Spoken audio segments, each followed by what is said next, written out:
Hello friends, जय हिंद। आज हम आपको बताने जा रहे हैं हिंदी साहित्य का इतिहास। हिंदी साहित्य के इतिहास के विषय में जानने से पहले हम आपको तीन चीजों के बारे में बताना चाहेंगे। एक तो हिंदी, दूसरा हिंदी साहित्य और तीसरा इतिहास। यहाँ इतिहास कोई सब्जेक्ट नहीं है, यहाँ इतिहास कोई विषय नहीं है। इतिहास क्या है? इतिहास किसी भी चीज का, चाहे वो व्यक्ति हो, चाहे वो सब्जेक्ट हो, या चाहे एक्सवाइजेड कुछ भी रहा हो, यानी इतिहास किसी चीज का जन्म कैसे हुआ, जब जन्म हो गया फिर उसके बाद उसका वृद्धि और विकास कैसे हुआ, जिस अवस्था में हम आज उसे देख रहे हैं उस अवस्था तक पहुंचने के लिए उसे किन किन चरणों से गुजरना पड़ा है। इसी के बाद जिसे हम आज जानते हैं हिंदी साहित्य।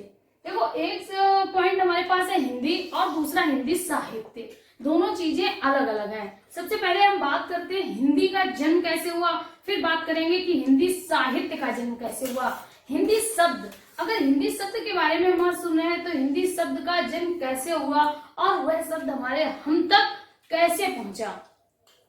हिंदी शब्द का जन्म सिंधु नदी से संबंधित माना जाता है, क्योंकि हमारे देश में अधिकांश व्यापारी और यात्री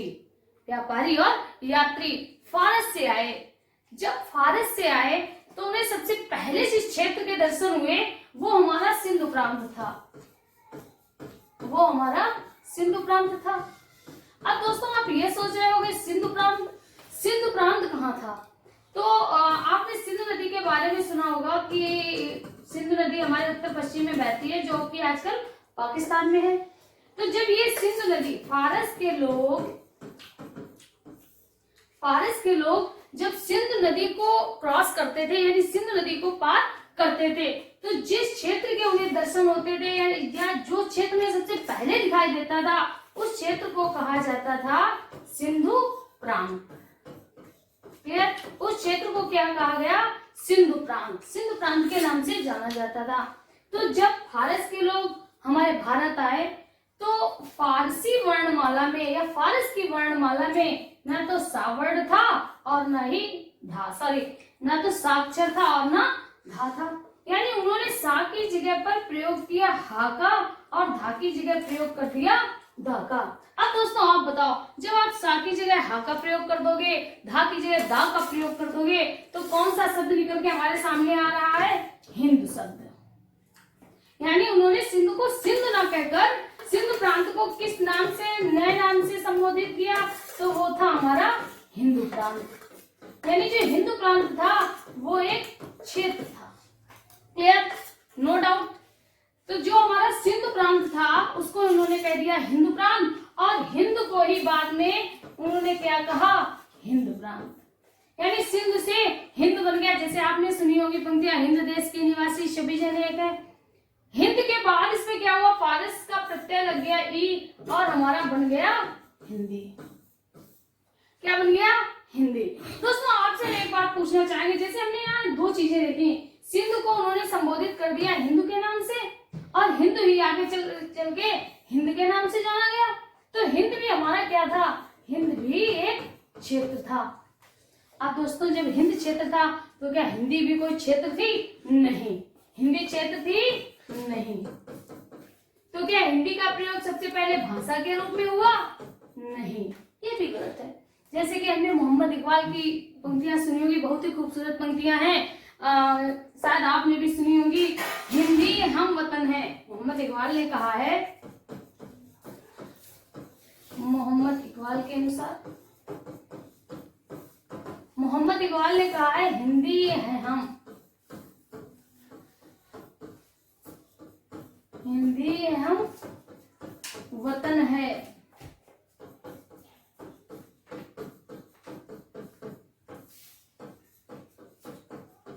हिंदुस्तान हमारा। मोहम्मद इकबाल का नाम सभी ने सुना होगा। तो उन्होंने क्या कहा? हिंदी है हम, यानी हम क्या हैं? हिंदी। भाई आप बताओ, आप क्या है? आप क्या कोई भाषा है? नहीं, भाषा नहीं है। हम क्या है? हम हिंद के लोग हैं। यानी हिंदी का प्रयोग प्रारंभ में किसके लिए किया गया? लोगों के लिए किया गया। क्लियर? तो हमने ये यहाँ पर देखा कि जो हिंद शब्द था, यानी जो हिंदी शब्द थी, वो मूलतः मूलतः फारसियों की देन थी। लेकिन कुछ हमारे कट्टर हिंदीवादी भी है, कुछ हमारे कट्टर हिंदी पंथी भी थे, उन्होंने इस बात का बिल्कुल समर्थन नहीं किया और इसको विरोध में कह दिया कि हिंदी कैसा शब्द है, भारतीय शब्द है, भारतीयों की देन है। कैसे कि हिंदी का जन्म हुआ है, अभी देखो हमने आपको बताया था हिंदी का जन्म किससे हुआ था, हिंदू से हुआ था। तो उन्होंने कहा हिंदी का जन्म हुआ हिंदू से। और हिंदू शब्द कैसे आया, तो दो शब्दों से मिलकर बना, एक तो हिंद और दूसरा दू। अब दोस्तों हिंद का अर्थ क्या है, हनन करने वाला, सभी को पता होगा। हिंद का अर्थ है हनन करने वाला और दू का अर्थ है दुष्टों को। क्लियर। इन्होंने कहा, जो कट्टर हमारे हिंदी प्रेमी थे, उन्होंने कहा कि जो हिंदी शब्द है वो हमारे भारतीयों की देन है, दो शब्दों से मिलकर बना, एक हिंद और दूसरा दू। हिंद का अर्थ है हनन करने वाला, दू का अर्थ दुष्टों को, यानी जो दुष्टों का हनन करे उसे कहते हैं हिंदू। इसे ये प्रमाणित नहीं है, इसीलिए इसे स्वीकार नहीं किया गया है। तो हमने क्या सीखा दोस्तों कि जो हमारा हिंदी शब्द है वो मूलतः फारस की देन है, यानी कैसा शब्द है, मूलतः फारसी शब्द है। हमने देख लिया कि हिंदी का जन्म कैसे हुआ, या हिंदी शब्द कहां से आया। इसके बाद बात आती है कि हिंदी का जन्म तो हो गया, अब उसका कुछ ना कुछ परिवार रहा होगा, कोई ना कोई उसका परिवार रहा होगा। तो जब भारत में आया तो भारत में कोई परिवार रहा होगा उसका। अब हम बात करते हैं कि उसका भाषा परिवार क्या है।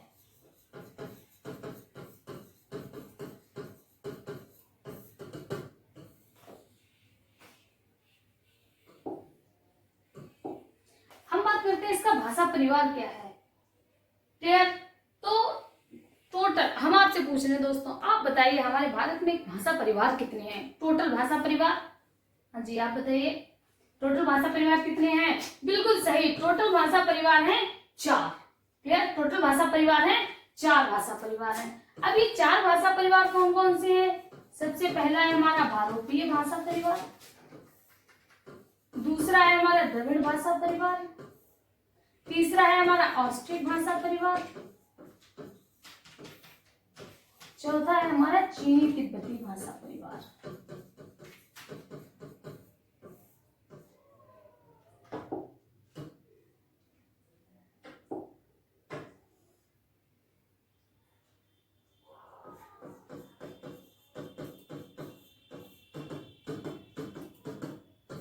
तो ये 4 भाषा परिवार है दोस्तों। सबसे पहला भारोपीय भाषा परिवार, दूसरा द्रविड़ भाषा परिवार, तीसरा ऑस्ट्रिक भाषा परिवार, चौथा हमारा चीनी तिब्बती भाषा परिवार। अब अगर हम बात करें भारोपीय भाषा परिवार, सबसे ज्यादा कौन सा भाषा परिवार हमारे भारत में बोला जाता है, तो सबसे ज्यादा बोलने वालों का परसेंट है भारोपीय भाषा परिवार, यानी सबसे अधिक भारोपीय भाषा परिवार के लोग रहते हैं। भारोपीय भाषा परिवार के लोग हैं 73%, जबकि द्रविड़ 25%, ऑस्ट्रिक 1.3%, चीनी तिब्बती 0.7%। ये है भारत में भाषा परिवार, यानी भारत में टोटल 4 भाषा परिवार हैं। भारत में टोटल 4 भाषा परिवार हैं, भारोपीय भाषा परिवार, द्रविड़ भाषा परिवार, ऑस्ट्रिक भाषा परिवार और चीनी तिब्बती भाषा परिवार।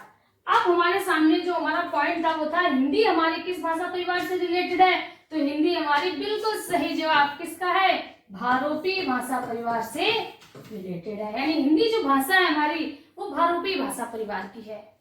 क्लियर। तो हमने देख लिया कि हिंदी का जन्म कहाँ से हुआ, हिंदी फारसी शब्द है, किस भाषा परिवार की है, तो हिंदी भारोपीय भाषा परिवार की है, यानी हम कह सकते हैं हिंदी भारोपीय भाषा परिवार की, यानी परिवार क्या है, भारोपीय। हिंदी भारोपीय भाषा परिवार की शाखा क्या है दोस्तों, शाखा किनके द्वारा लाई गई, तो भारत में लाई गई, किनके द्वारा लाई गई, ईरानियों के द्वारा लाई गई, यानी भारत ईरानी, भारत ईरानी शाखा की भारत में आ गई, यानी शाखा तो हमें इसकी पता हो गई। उप शाखा क्या है, यानी जिनके द्वारा प्रयोग की गई। तो हिंदी सबसे पहले किनके द्वारा प्रयोग की गई होगी, तो जो हमारे देश में सबसे पहले रहे होंगे, सबसे प्राचीन भारतीयों को क्या कहा गया, आर्य कहा गया, यानी आर्यों के द्वारा प्रयोग में लाई गई। तो हम कह सकते हैं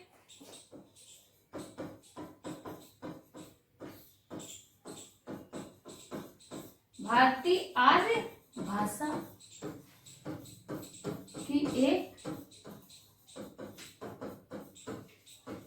यानी हिंदी किस भाषा की एक भाषा है, भारतीय आर्य भाषा की। यानी हिंदी साहित्य का जन्म कहाँ से हुआ, हिंदी का जन्म कहाँ से हुआ, फारस से, और भाषा का जन्म किससे हुआ है, भारतीय आर्य भाषा से।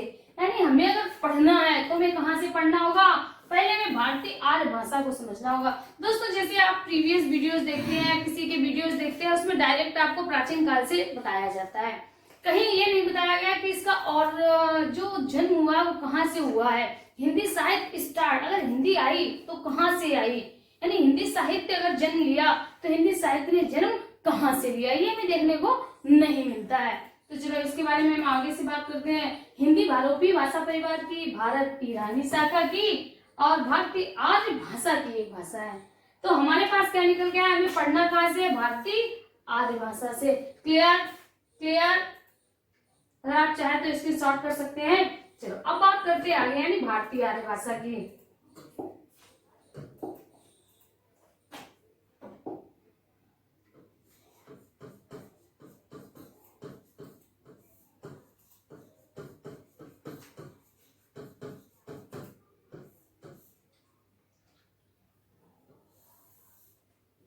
भारतीय आर्य भाषा, भारतीय आर्य भाषा यानी हमारी जो भारतीय आर्य भाषा वो लगभग कब से स्टार्ट हुई होगी, कहाँ से स्टार्ट हुई। तो इसके विषय में हम कह सकते हैं कि जो आर्य भाषा थी वो 1500 ईसा पूर्व, 1500 ईसा पूर्व से अब तक। यानी भारतीय आर्य भाषा जो हमें देखने को मिली, जिससे हमारी हिंदी साहित्य का जन्म हुआ था, क्लियर, वो कहाँ से स्टार्ट हुई थी, भारतीय आर्य भाषा से निकली थी। और भारतीय आर्य भाषा का समय क्या था, तो लगभग 1500 ईसा पूर्व से अब तक। अब भारतीय आर्य भाषा कितने भागों में डिवाइड हुई, तो भारतीय आर्य भाषा के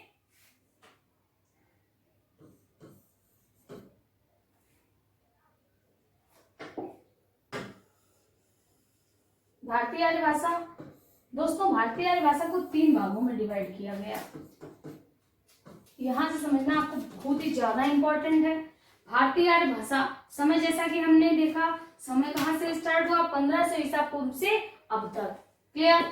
आप सबसे पहले यानी भारतीय आर्य भाषा में जो चीज सबसे पहले आई थी, यानी जो सबसे पहले भाषा आई थी, उसे कहा गया प्राचीन भारतीय आर्य भाषा। ठीक, सबसे पहले प्राचीन भारतीय आर्य भाषा, इसके बाद क्या आई,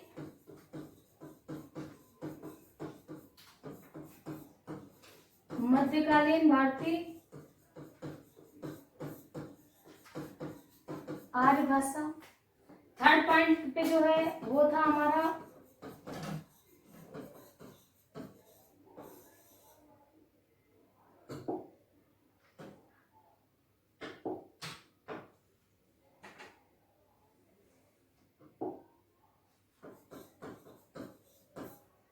आधुनिककालीन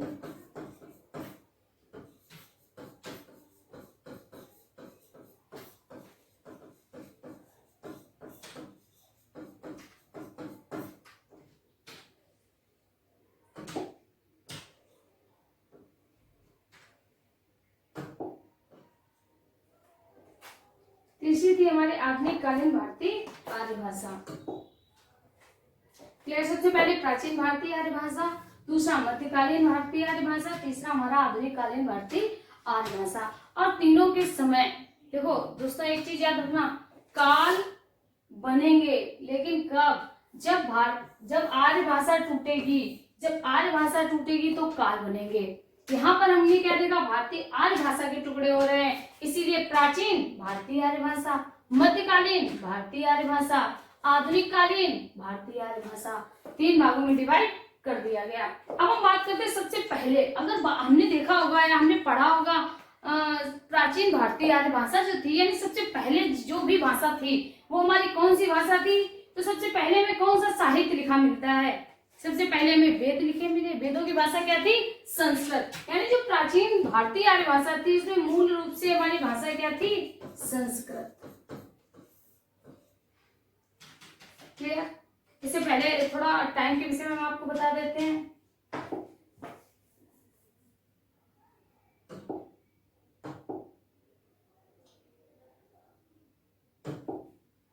समय, प्राचीन भारतीय आर्य भाषा का समय था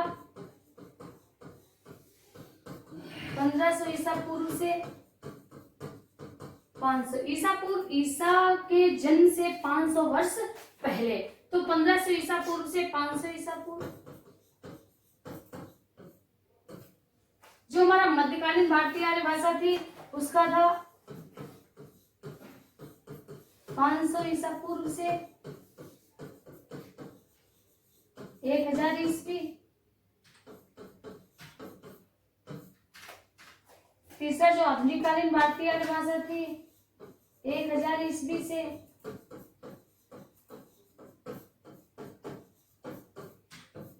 1000 ईस्वी से अब तक। यानी जो प्राचीन भारतीय आर्य भाषा चली थी वो 1500 ईसा पूर्व से 500 ईसा पूर्व तक, मध्यकालीन भारतीय आर्य भाषा 500 ईसा पूर्व से 1000 ईसा पूर्व तक, आधुनिक कालीन भारतीय आर्य भाषा 1000 ईस्वी से अब तक 3 भागों में डिवाइड कर दी गई थी। अब प्राचीन भारतीय आर्य भाषा की मूल भाषा क्या थी? संस्कृत।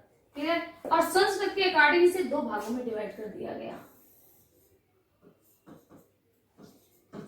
पहली जो थी वो थी हमारी वैदिक संस्कृत,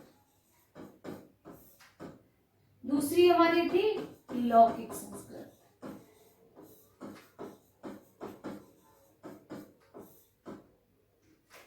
वैदिक संस्कृत दोस्तों, यहाँ पर अगर हम देखें तो हमें दिखाई पड़ेगा वैदिक और संस्कृत। वैदिक, इसमें एक मूल रूप से शब्द छिपा है वेद, और दूसरा इक, यानी कि हम इसे अलग अलग करें तो वेद इक।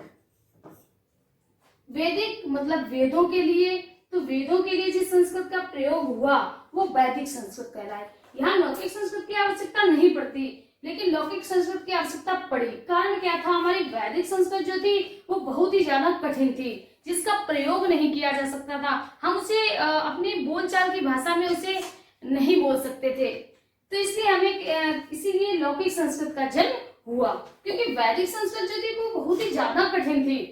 तो वैदिक संस्कृत, जो वेदों में संस्कृत प्रयोग हुई उसे वैदिक संस्कृत कहा गया।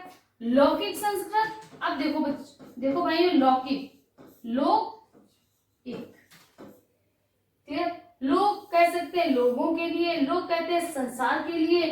तो जो लोगों के लिए यानी जो विचार की भाषा बनी, विचारों के आदान प्रदान का माध्यम बनी, वो हमारी लौकिक संस्कृत कहलाई, जो हमारे विचार का माध्यम बनी थी। इसीलिए लौकिक संस्कृत को कहा गया संस्कृत भाषा। लौकिक संस्कृत को क्या कहा गया? संस्कृत भाषा। किसने कहा? तो पाणिनि जी ने। पाणिनि जो संस्कृत के त्रिमुनि में शामिल है, पाणिनि ने लौकिक संस्कृत को संस्कृत भाषा से संबोधित किया। अब वैदिक संस्कृत जो थी, वैदिक संस्कृत को भी तो कोई नाम मिला होगा, तो वैदिक संस्कृत को क्या कहा गया? वैदिक संस्कृत को कहा गया छांदस। वैदिक संस्कृत को कहा गया छांदस। वैदिक संस्कृत को छांदस कहा। छांदस किसने कहा?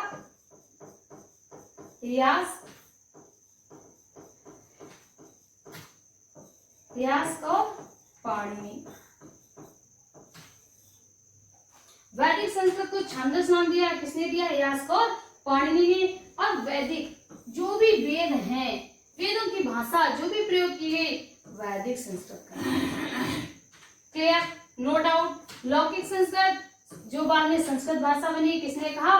पाणिनि ने कहा। अब यहाँ पर एक पॉइंट और भी, हमें ये कैसे पता चलेगा कि वैदिक संस्कृत कब से कब तक चली और लौकिक संस्कृत कब से कब तक चली? इसमें भी टाइम में थोड़ा, सिर्फ आपको थोड़ा याद रखना है, जैसे ये 1500 ईसा पूर्व से चली थी, तो इसका टाइम ऑफ पीरियड था 1500 ईसा पूर्व से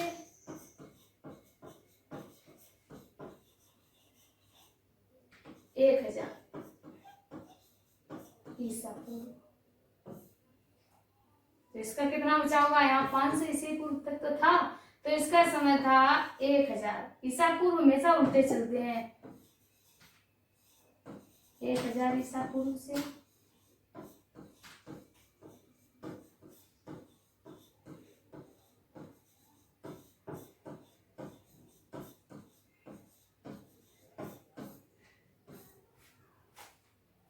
कोई डाउट, कोई डाउट?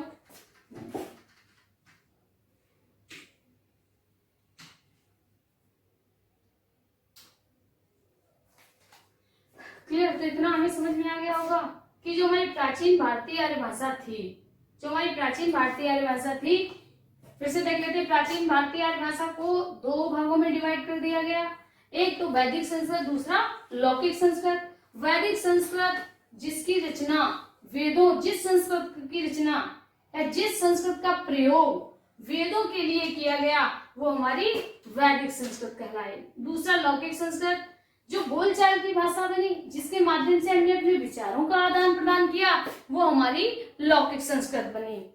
क्लियर? दोनों का टाइम भी हमारे 500 वर्ष तक ये भाषा चली थी, यानी वैदिक संस्कृत चली, और 500 वर्ष तक लौकिक संस्कृत चली। जो भी वेद थे, ऋग्वेद, सामवेद, यजुर्वेद, अथर्ववेद, इनकी लैंग्वेज, इनकी भाषा क्या थी, तो ये हमारे वैदिक संस्कृत थे। इसके अलावा रामायण महाभारत जो भी लिखी गई, वैदिक संस्कृत में ही लिखी गई। लौकिक संस्कृत क्या थी? लौकिक संस्कृत उस समय सिर्फ बोलचाल की भाषा रही थी, इसमें साहित्य सृजन नहीं किया गया। अब इसके बाद हम बात करते हैं मध्यकालीन भारतीय आर्य भाषा। जैसा कि हम देख सकते हैं मध्यकालीन भारतीय आर्य भाषा। मध्यकालीन भारतीय आर्य भाषा को भी 3 भागों में डिवाइड कर दिया गया। सबसे पहला जो चरण चला उसे कहा गया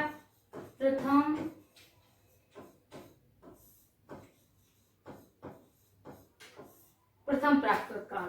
यानी जो मध्यकालीन भारतीय आर्य भाषा थी 3 भागों में डिवाइड हो गई। प्रथम प्राकृत काल,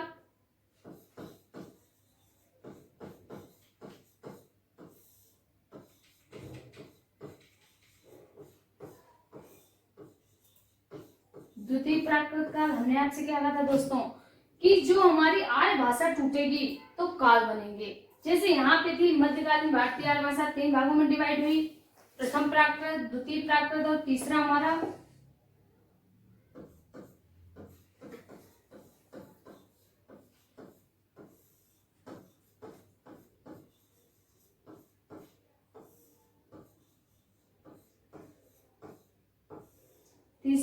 तृतीय प्राकृत काल।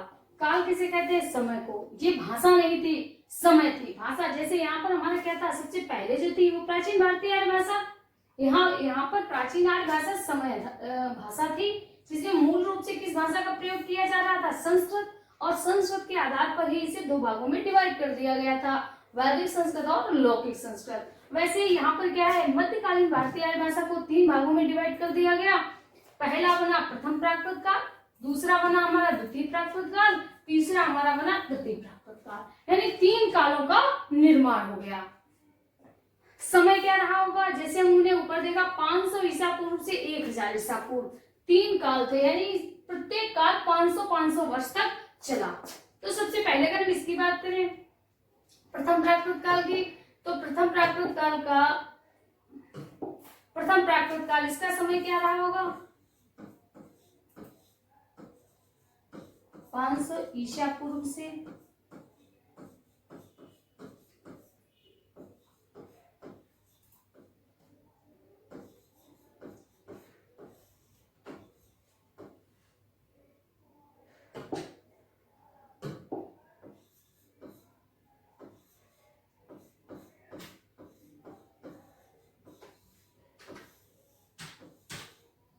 1st शताब्दी, यानी 500 ईसा पूर्व से 1st शताब्दी तक। दोस्तों यहाँ 500 है, यानी 500 ईसा पूर्व से 1st शताब्दी तक हमारा प्रथम प्राकृत काल चला। अब इसके बाद आता है द्वितीय प्राकृत काल। द्वितीय प्राकृत काल कहाँ से चला? तो द्वितीय प्राकृत काल का समय है प्रथम शताब्दी से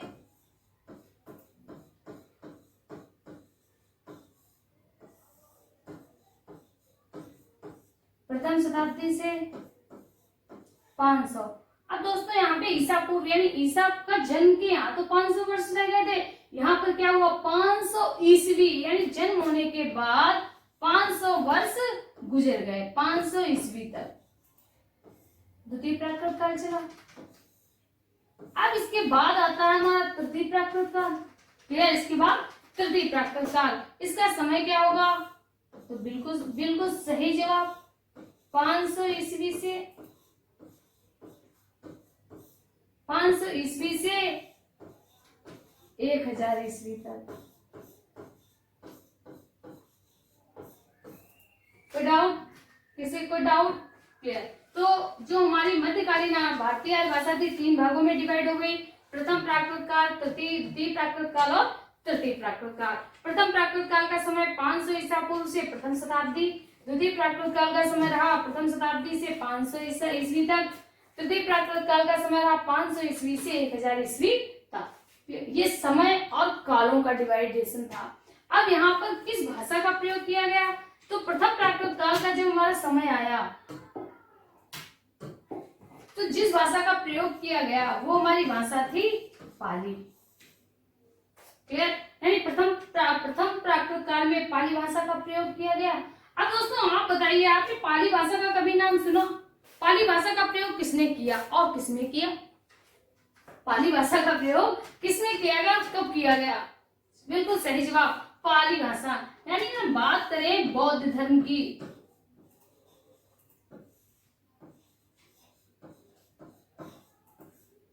बौद्ध धर्म की, बौद्ध धर्म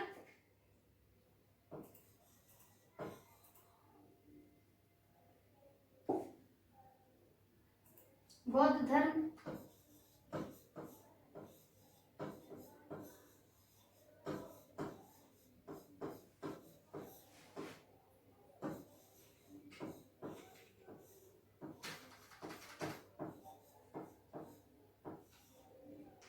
फिर यहाँ पर में एक पॉइंट और बढ़ा देते हैं, एक शब्द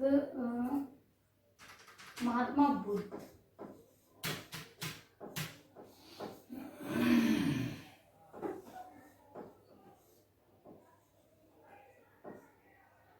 यानी महात्मा बुद्ध और बौद्ध धर्म के उपदेशों की भाषा क्या थी?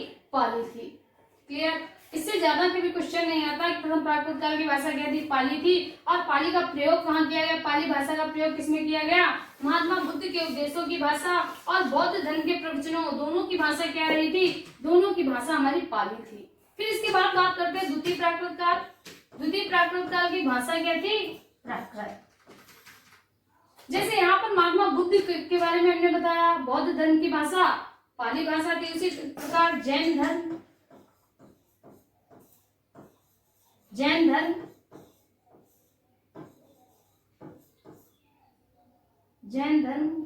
के उपदेशों,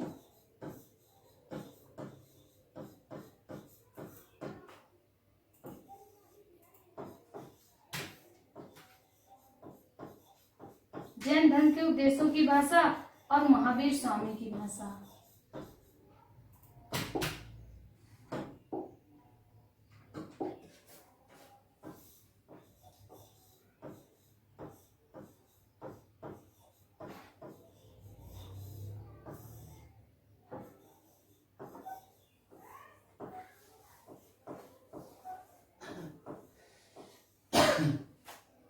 महावीर स्वामी की भाषा, महावीर स्वामी ने जो भी उपदेश दिए उनकी भाषा क्या थी?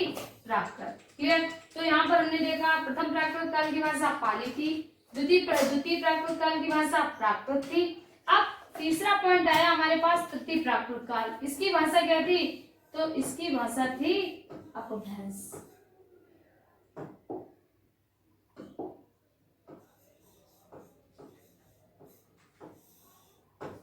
इसकी भाषा थी अपभ्रंश। अपभ्रंश से बहुत क्वेश्चन बनते हैं, आगे हम आपको बता रहे हैं। अपभ्रंश, अपभ्रंश, अप और भ्रंश, इस शब्द को हम समझ लेते हैं। अपभ्रंश यानी इसका नाम अपभ्रंश क्यों पड़ा? क्योंकि इस यहाँ तक आते आते भाषा इतनी अधिक टूट चुकी थी, भाषा में इतना अधिक परिवर्तन हो चुका था कि इसको कहा गया अपभ्रंश काल के नाम से भी जाना जाता है। अपभ्रंश काल, सॉरी अपभ्रंश काल नहीं, इसको अपभ्रंश के नाम से ना, यानी भाषा थी अपभ्रंश भाषा। क्लियर। अब यहाँ पे 2-4 क्वेश्चन बहुत ही ज्यादा महत्वपूर्ण बन जाते हैं, लगातार पूछे भी गए हैं। जैसे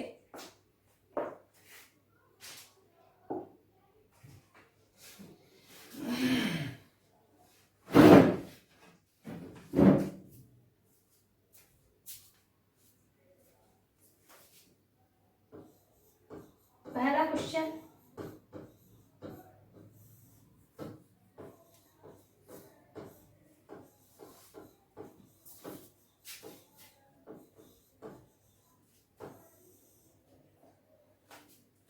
जैसे अपभ्रंश का वाल्मीकि कौन कहा है, तो अपभ्रंश का वाल्मीकि स्वयंभू को माना जाता है। क्लियर। अपभ्रंश का वाल्मीकि, अपभ्रंश का वाल्मीकि स्वयंभू, अपभ्रंश का वाल्मीकि किसे कहा जाता है, स्वयंभू। यहाँ पर एक क्वेश्चन और निकल के आता है, यानी अपभ्रंश कितने होते हैं, तो अपभ्रंश की संख्या कितनी है, 6, क्योंकि अपभ्रंश से ही उपभाषाओं का जन्म हुआ और उपभाषाओं से बोलियों का जन्म हुआ। अब जो अपभ्रंश 6 थे वो अपभ्रंश 6 कौन कौन से हैं, तो यहाँ पर हम बात करते हैं अपभ्रंश की। जो 6 हमारे अपभ्रंश थे वो कौन कौन से थे, सबसे पहला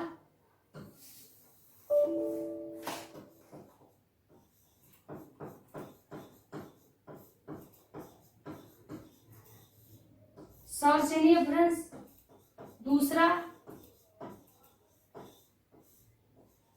अर्धमागधी, तीसरा मगधी, चौथा खस, नेक्स्ट ब्राचड़, फिर इसके बाद हमारा जो छठा है वो है हमारा महाराष्ट्री। तो टोटल संख्या कितनी है अपभ्रंश की, टोटल संख्या है 6।